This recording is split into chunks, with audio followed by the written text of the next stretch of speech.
COVID-19 pandemic has immensely challenged the average consumer's purchasing power due to the healthcare expenses as well as job layoffs and salary cuts.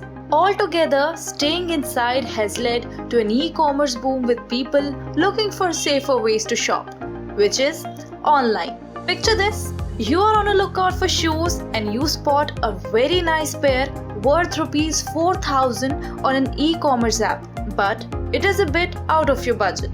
For a moment, you throw all the caution to the wind and add the shoes to your shopping cart. However, reality kicks in soon enough and you are now contemplating ditching the purchase altogether.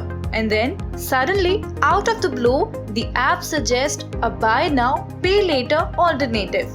You do not have to pay the 4,000 rupees right now. Instead, you can pay it next month without any interest as per the terms and conditions state. Well, buy now, pay later, it feels too good to be true, but you make the purchase nonetheless.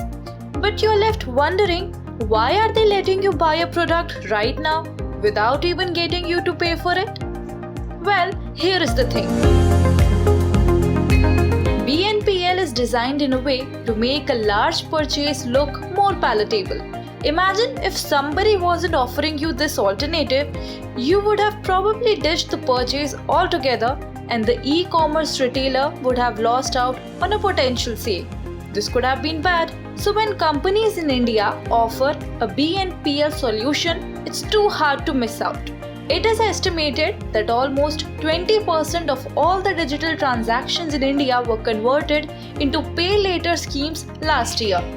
Razorpay saw a year-on-year spike of over 150% in the number of BNPL transactions it facilitated in November 2020.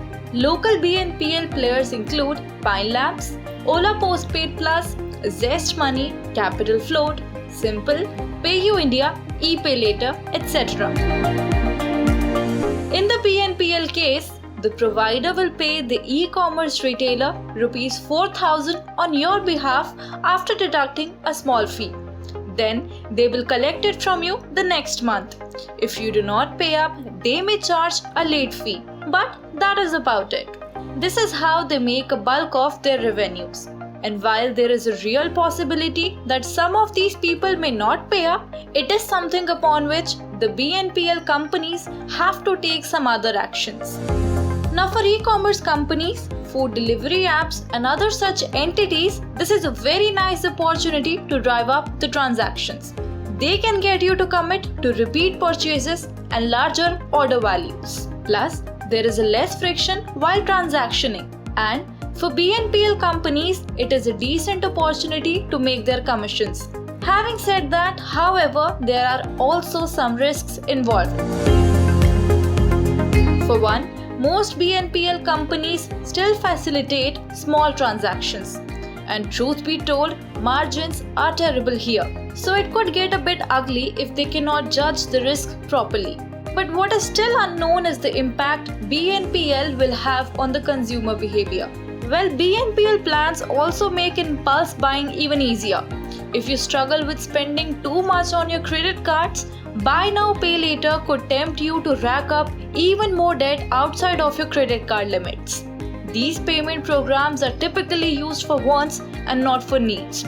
Second, they make tracking your spending considerably more difficult if that's something you're striving for, or if you're sticking to a monthly budget to stay on the track with your goals. Finally, BNPL is still technically a loan, and to conclude, it's important to understand that any kind of credit is good only till the consumer pays it in time. For example, going back to the cruise we discussed earlier, if you miss payments or do not pay, you will have to deal with the BNPL loan just like any other type of loan. You'll potentially face late charges, and a delay in the repayment can lead to additional interest and damage to your credit score. Although BNPL can still be a logical evolution of financial culture over credit cards if money is spent wisely.